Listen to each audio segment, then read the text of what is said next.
পুলিশেরা আমার স্বামীর লাশ উড়িয়ে দিছে। আমি এখন পর্যন্ত আমার স্বামীর লাশটা শনাক্ত করার পরে ডিএনএ টেস্ট হয়েছে, পোস্টমর্টম রিপোর্ট হয়েছে।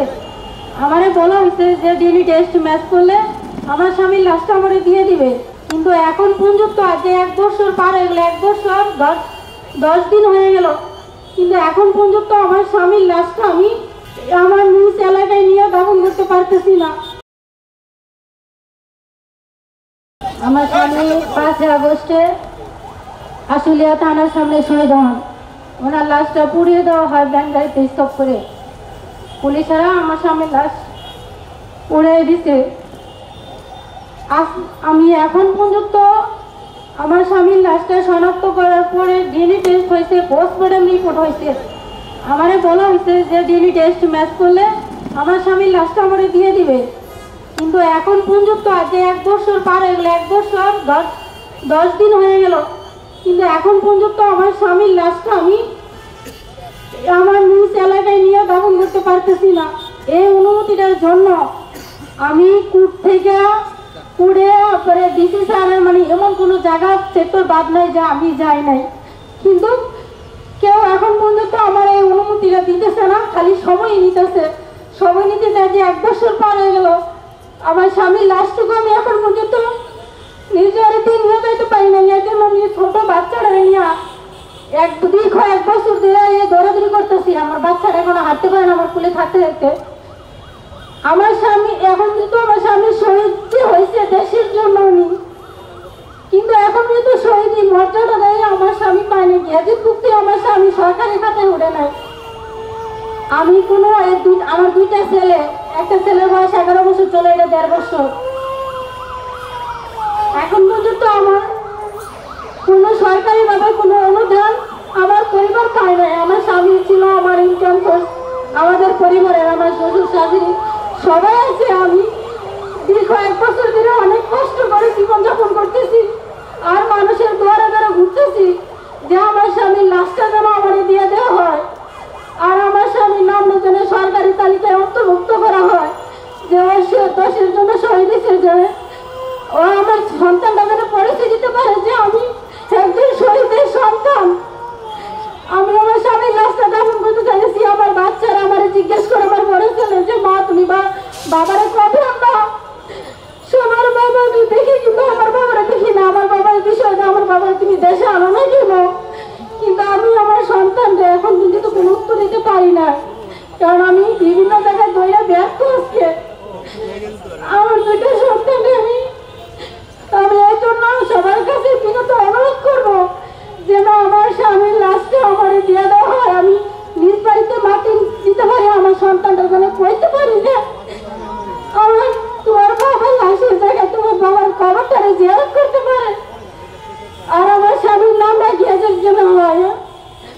আমি এখন পর্যন্ত সরকারি কোনো অনুদানই পাই নাই সবার কাছে। এই জন্য আমি এখানে আসা ওনাদের মাধ্যমে। আমার বাচ্চাটা খুবই অসুস্থ, কান্নাকাটি করতেছে। আমি এখন আসসালামু আলাইকুম।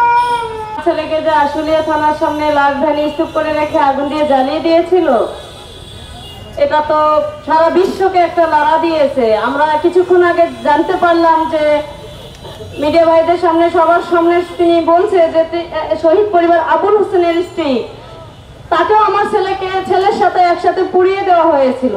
আসলে সেই মৃত্যুটা কত নির্মম ছিল, যা সারা বিশ্বকে কাঁদিয়েছে। আমরা তো বাবা মা, আমি একটা রাত আমি আমার সন্তানকে পাইনি, যে আমি 5 তারিখ থেকে 6 তারিখ বিকেলে আমি লাশটা পেয়েছি, তাতে আমার অস্থিরতা, আমার সেই অপেক্ষা কতটা ভয়ঙ্কর ছিল। কিন্তু এই মানুষগুলো 1টা বছর হয়ে গেল, আজ পর্যন্ত তার লাশটা বাড়িতে নিতে পারে নাই। এর থেকে বড় দুঃখ আমাদের আর কিছু হতে পারে না। আমরা আসলে সব দিক থেকে আমরা ব্যর্থ হয়ে গেছি। কতগুলো লাশ এই যে গণকবর দেওয়া হয়েছে, আমার সন্তানকে 1টা রাতের অপেক্ষায় আমি অস্থির হয়ে গেছিলাম যে হয় জীবিত হয় মৃত, আমার সন্তান যেন আমার বুকে আমি ফিরে পাই। কিন্তু এখনো যে মা বাবাগুলো, তাদের স্ত্রীগুলো তাদের লাশগুলো পায় নাই, তাদের মনের অবস্থাগুলো কি হচ্ছে, এই সরকার কি কাজ করতেছে। আজকে শুনতেছি ফেব্রুয়ারিতে নির্বাচন, মার্চে নির্বাচন দিবে, কিন্তু এতগুলো শহীদ যে জীবন দিয়ে গেল, সেই শহীদের লাশগুলো আজ পর্যন্ত তার পরিবার পেল না।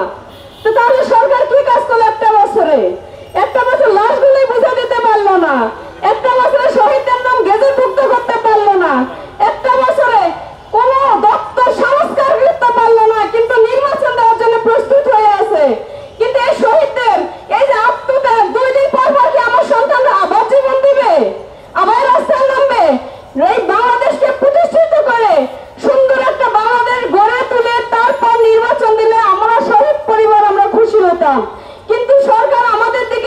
দিচ্ছে না, আমাদের শহীদদের দিকে নজর দিচ্ছে না, যাদের বিনিময়ে বাংলাদেশ নতুন করে পেল তাদের সন্তানরাই স্বীকৃতি পাচ্ছে না, তাদেরকে গেজেটভুক্ত করা হচ্ছে না, তাহলে কিসের নির্বাচন দিবে? নির্বাচন যদি দিবে ঠিক আছে, হয়তো বা তাদের যোগ্যতা নাই বিধায় নির্বাচন দিবে। তাদের যোগ্যতা যদি থাকতো তারা সবকিছু সংস্কার করতো, আমাদের লাশগুলো তাদের পরিবারে বুঝিয়ে দিত। তাদের যদি যোগ্যতা থাকতো সবকিছু সংস্কার হতো, সংস্কারের নামে তাল বাহানা করতো না, বিচারের নামে তাল বাহানা করতো না, আসামিকে জামিন দিয়ে দিত না। তাহলে এত কিছু তাদের যোগ্যতা নাই বিধায় তারা হয়তো এত কিছু করেছে। তারা এই নির্বাচনের জন্য প্রস্তুত নিয়েছে যে আমরা তো পারতেছি না, আমাদের ছেড়েই যেতে হবে। তাহলে তারা সব জায়গার সব দিক থেকে তারা ব্যর্থ। তাহলে তারা যদি এত কিছুই করে, তাহলে আমাদের সন্তান জীবন দিয়ে তাদের চেয়ারগুলো বসিয়ে দিয়ে গেল, তাদের কি খালি চেহারা দেখার জন্য যে অমুক প্রতিষ্ঠা হয়েছে তমুক প্রতিষ্ঠা হয়েছে, ওই প্রতিষ্ঠার নাম করার জন্য কি আমাদের ছেলেরা জীবন দিয়ে গেছিল? আমাদের সন্তানরা তো জীবন দিয়ে গেছিল সুন্দর বাংলাদেশ গড়ার জন্য, কিন্তু একটা বছরে আমাদের শহীদের নামে তালিকাভুক্ত হলো না। সেখানে আমি আর কি বলবো, আমার বলার ভাষাই নেই। বিচার তো দূরেই থাক, সাক্ষী নিতেছে, এই করতেছে ওই করতেছে, বিচারের নামে যে তালবাহানা করা হচ্ছে, কিন্তু ফাঁসি দেবে কাকে? যদি আসামি জামিন দিয়ে দেয়, যদি আসামি যদি ভারতে থাকে, আসামি যদি লুকায় থাকে। দেখা যাচ্ছে আজকে আমি একটা ফেসবুকে দেখলাম যে শ্যামলীতে আওয়ামী লীগের লোক মিছিল করতেছে। তাহলে এই সরকার কি করতেছে? এই সরকার থাকাকালীন এখনো আওয়ামী লীগের লোক যদি মিছিল করে তাহলে সেই জায়গা থেকে তো সরকার ব্যর্থ। কিন্তু আমাদের সন্তানদের অনেক বড় আশা আকাঙ্ক্ষা ছিল ডক্টর ইউনূস স্যারকে নিয়ে, যে না উনি হয়তো আমাদের সন্তানদের মূল্যায়ন বুঝবে, উনি হয়তো ছাত্রদের মূল্যায়ন বুঝবে, এই দেশটাকে সুন্দর করে গড়ে তুলবে। কিন্তু সেই জায়গা থেকে কেন এভাবে করা হচ্ছে? আসিফ নজরুল স্যার তার জায়গা থেকে আসামি ছেড়ে দিচ্ছে, উনি আবার ফেসবুকে স্ট্যাটাস দেয় যে তীব্র নিন্দা প্রতিবাদ জানায়। তাহলে ওনার কাজ কি শুধু নিন্দা প্রতিবাদ জানানো? ওনার কাজ তো ছিল ডাইরেক্ট অ্যাকশন নেওয়া, কিন্তু তা তো উনি নেননি। উনি কিভাবে ওখানে ওনার জায়গা থেকে তীব্র নিন্দাতে একটা রাস্তার মানুষও জানায়, যারা তার গন্তব্যের স্থানে পৌঁছতেই পারে না। তাহলে আমাদের সন্তানদের জীবন দেওয়া তো বৃথায় চলে যাবে। 2 দিন পর নির্বাচন দিবে, আরেক সরকার আসবে, তারাও কিছু করবে না, আরেক সরকার আসবে, তারাও কিছু করবে না। তাহলে প্রত্যেকটা মা, প্রত্যেকটা বাবা সন্তান জন্ম দিবে আর কি রাজপথের এই রক্ত দেওয়ার জন্য জীবন দিবে? তাহলে আপনারা কেন সেটার পদক্ষেপ নিচ্ছেন না?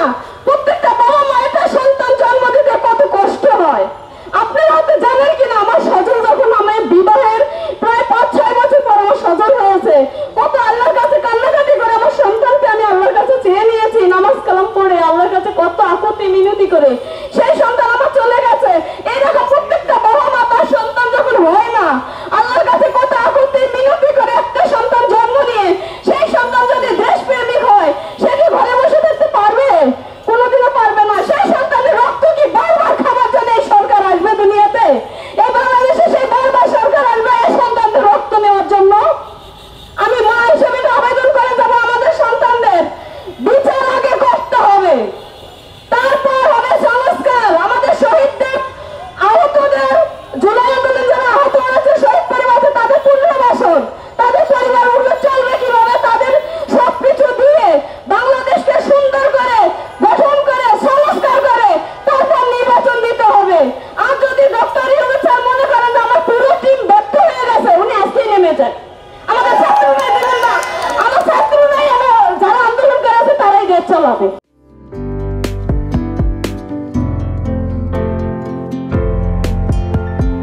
পহেলা জানুয়ারি 2025 ইউটিউব জার্নালিজমের অগ্রদূত changetv.press 6 বছর পেরিয়ে পা রাখল গর্বিত আমি অত্যন্ত আনন্দিত হলাম যে চেঞ্জ টিভি আগামী কয়েকদিনের মধ্যেই 6 বছর পূর্ণ করবে। হাঁটি হাঁটি পা পা করে চলা শুরু করে এখন সে বেশ দৌড়াদৌড়ি করছে বলা যেতে পারে। ও নামটাও অত্যন্ত বলবো যে সিগনিফিক্যান্ট, যে চেঞ্জ, এই গণঅভ্যুত্থান কিন্তু চেঞ্জ চেয়েছে। সেই হিসেবে তোমার টেলিভিশনের, তোমার এই চ্যানেলের নামের একটা যথেষ্ট মিল পাওয়া যায়।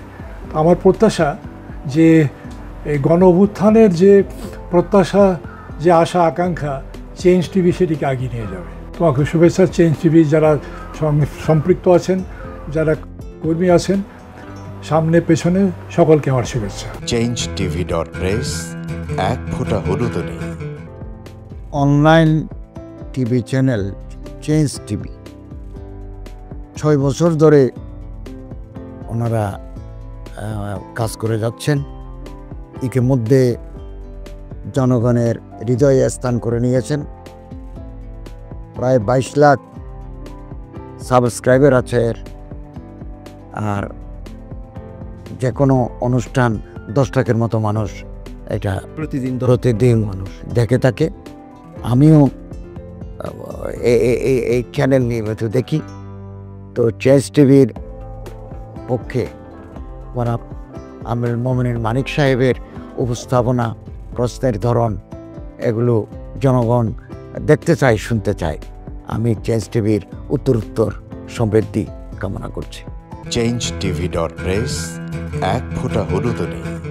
চেঞ্জ টিভি, তো আমি তাদেরকে আমার অসংখ্য শুভেচ্ছা জানাচ্ছি, কারণ তারা যে ভূমিকা রেখেছে এই সময়, একটা কঠিন সময় ছিল, সেটাতে যেমন ভূমিকা রেখেছে, এমনকি 5ই আগস্টের পরে নতুন বাংলাদেশেও তারা তাদের সেই তীক্ষ্ণ একটা সমালোচনামূলক এবং যেটাকে আমি গঠনমূলক বলবো সেরকম একটা ভূমিকা রাখছেন। তো সেক্ষেত্রে আমরা মনে করি যে এই ভূমিকা আমাদের দরকার, আমরা চাই এটা থাকুক এবং আরও যেন সমৃদ্ধ হয়। নতুন বাংলাদেশ নির্মাণে আমরা চাই যে চেঞ্জ টিভি যে সমালোচনাগুলো করছে বা যেগুলো আমরা তুলে ধরছেন, সেটা এমন করে করবেন যেন আমরা সেখান থেকে শিখতে পারি এবং সবাই মিলে যেন আমরা নতুন বাংলাদেশকে সত্যিকার অর্থে বৈষম্য বিহীন একটা সমাজ গড়ে তুলতে পারি, সেটা আপনারা সহজ চেষ্টা করুন। changetv.press, এক ফোঁটা হলুদও নেই।